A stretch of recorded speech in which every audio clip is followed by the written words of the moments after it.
Welcome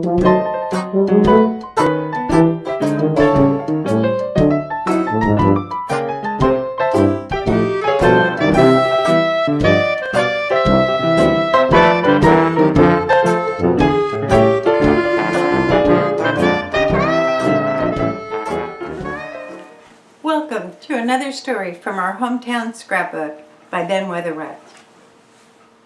Ghost of the National Mill. Hello there. The Scrapbook turns up a ghost story tonight. Not a blood or thundery one, but one that provided the harbor with a good chuckle back about 1916. Now, as settings for ghost stories go, Grays Harbor is not as well equipped as a lot of places we've seen. Our country is relatively new. Oh, it has its history, as we've been pointing out, but it has erased most of the antiquity as it went along. Take Boston or Washington, D.C. or New Orleans, or for that matter, almost any of those old, long-lived places in the East. There are all sorts of old brownstone houses and ramshackle clapboard mansions that look like the setting for an S.S. Van Dyne mystery. Grays Harbor has had a few from time to time, but they usually get torn down or fixed up in a few years. I don't recall a one that has lasted long enough or gotten up enough momentum to earn itself a reputation as a good haunted house. But our story tonight is not about a house anyhow.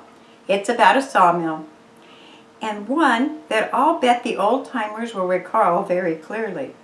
It's the old National Mill, the sawmill that had the largest circular saw in the world. It was a great sprawling plant, just south of the Simpson Avenue Bridge in Hoquiam and just across the river from the old Northwestern Mill. A man named Orrin C. Fennelson started the old National Mill when he got the wheels turning back in the 1890s. It was known as a panel and folding box company, which about describes its operation, and the enlargements that went on over the years built it to its latter-day proportions. But at the time of the story, it was a full-scale operation with a pretty good-sized crew, dock space long enough on the Hoquiam River, and a big two-story office that looked like a cross between a mid-Victorian coach house and an English tea kiosk. It still stands there, just across the Simpson Avenue from Al Major's N&A Cabinet Works, and while it has lost some of its heyday luster, its imposing contours are still visible. Well, that's enough to bring you to the setting. And now, before we get on with our story, let's bring Dick Crombie in for a word from our sponsor. Now, some of our listeners may recall the National Mill as a big sawdust maker that burnt one night back in the late 20s. It was a spectacular fire, even as old mill had been speculators' operations from its building to its end. Do you remember how the Aberdeen and Hoquiam department strewn the streets with hoses and fought the fire for hours? But the National's number was up that night, and nothing could check the flames that devoured the old plant.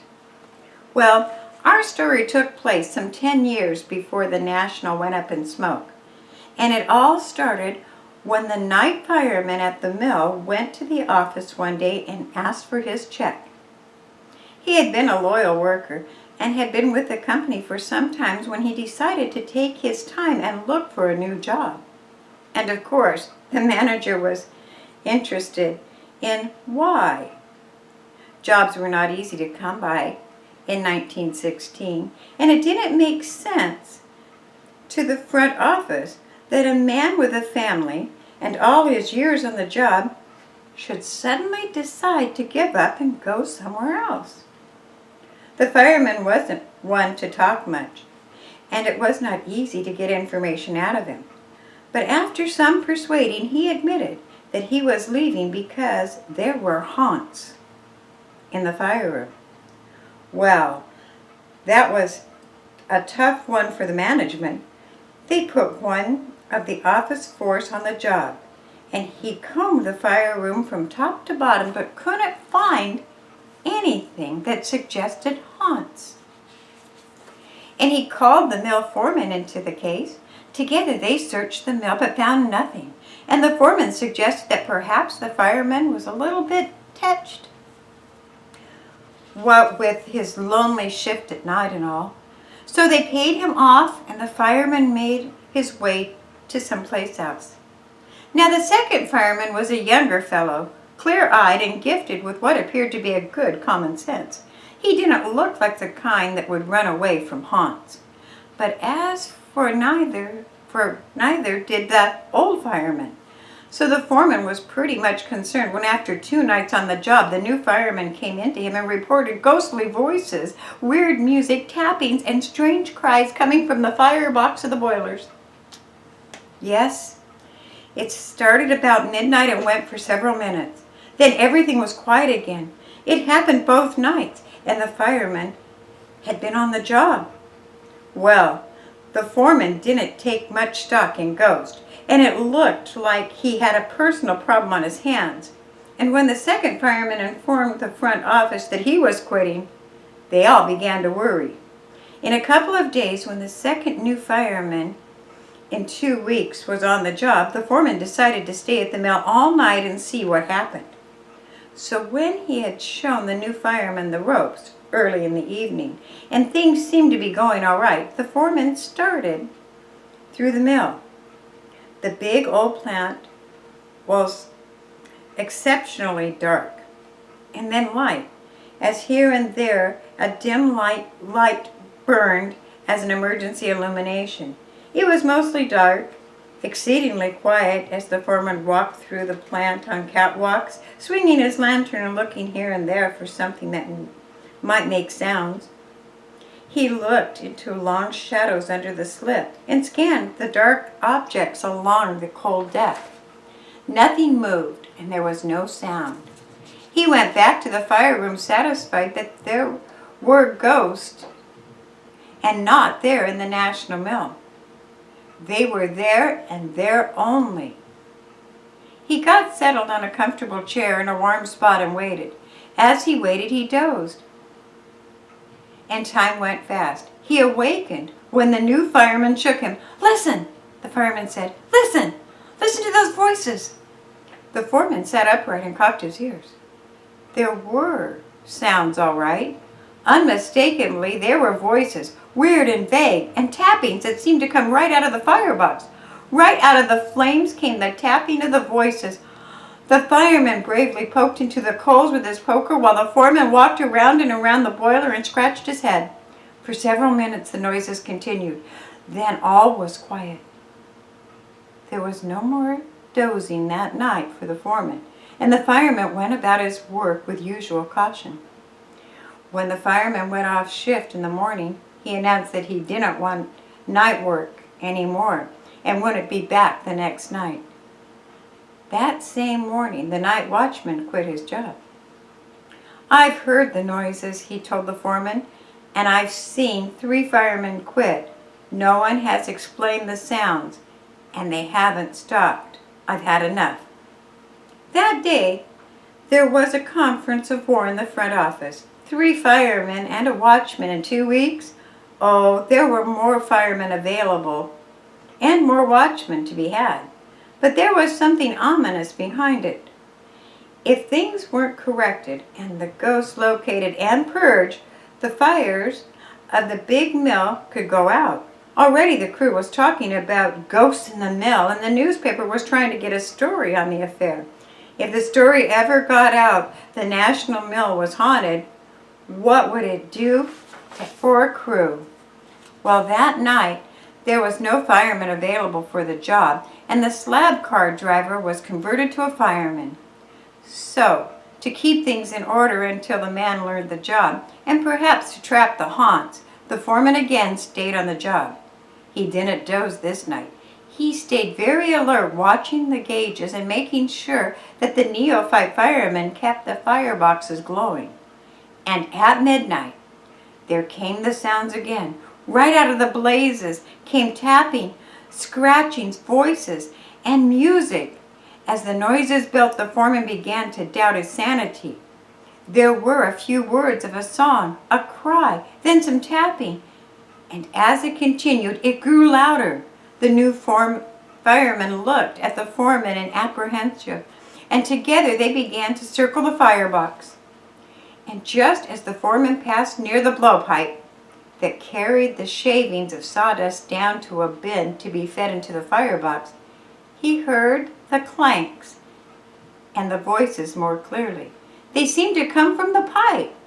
He put his ear to the big metal duct and listened. There they were, coming through the pipes as clearly as they had from the firebox. The foreman ordered the firemen to stand by the fires, and he lit a lantern and began to follow the pipe back to its source. As he walked, swinging his lantern high to watch the path of the pipe, the sounds halted.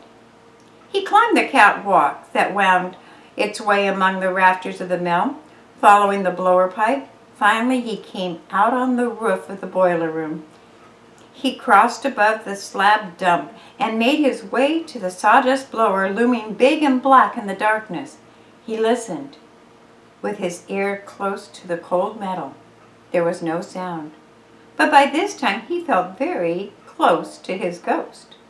He felt his way around the blower to the saw metal door that's used for clean-out and opened it. And its seldom used bolt clanked. Inside, it was even darker than it had been on the roof, and the lantern light reflected back from the scorched metal walls of the big dome with an eerie light. And in the light of the lantern, he saw a familiar object that cleared the whole thing up. He had the ghost right by its shrouds. A great weight dropped from the foreman's broad shoulders as he swore triumphantly. There sat an antiquated Edison phonograph fitted with an alarm clock timer. The timer was set for midnight. The record produced the voices and the music. Scratching tappings came from the quality of the old record that was raked with scratches and worn with hundreds of turns. It was all easy to follow the moment he saw the device. The record played. The sounds followed the metal pipe like a speaker tube, right down to the fuel bins and the fireboxes below. The timer turned the machine on, and it stopped when the spring ran down. The ghost of the National Mill was exposed, and the next morning everyone had a hearty laugh about it. They got the old fireman back on the job, and the foreman took a couple of days off with full pay for his detective work. And if the genius who planted the talking machine in the National Mill and nearly shut the mill down was ever discovered, I haven't been able to learn his name. Though by this time it would probably be safe to claim the honor of having created a ghost that had the whole town talking back in 1916. We've got a few more words, but first, let's have a word from our sponsor. Deck? You know, the old National Mill was quite an institution. It had a reputation among millmen of never making any money, but somehow it kept its wheels turning for nearly 30 years. It was originally owned by a firm of Campbell and Wicks of Spokane, and Orrin Fennelson was a mechanical wizard that they sent over to build the mill and get it into operation. Fennelson had the reputation of being the sort of Thomas Edison of the sawdust country, and he put the mill up with meticulous care, with countless innovations. That was when it was the Panel and Folding Box Company. However, the owners weren't satisfied with the speed of their engineer, and they cast around for someone with a reputation for getting things done. They found a man named A.L. Payne, whose previous experience had been as a stove salesman. But he was the fastest moving stove salesman in the Inland Empire, so he got the job. When he moved in, things began to fly, including the fur. It was a case of the salesman with a push and the mechanic with the genius not seeing eye to eye, and finally Payne took over and shouldered the operations of the plant. It had cost over $1 million to build, and it was for years the showplace of harbor sawmills.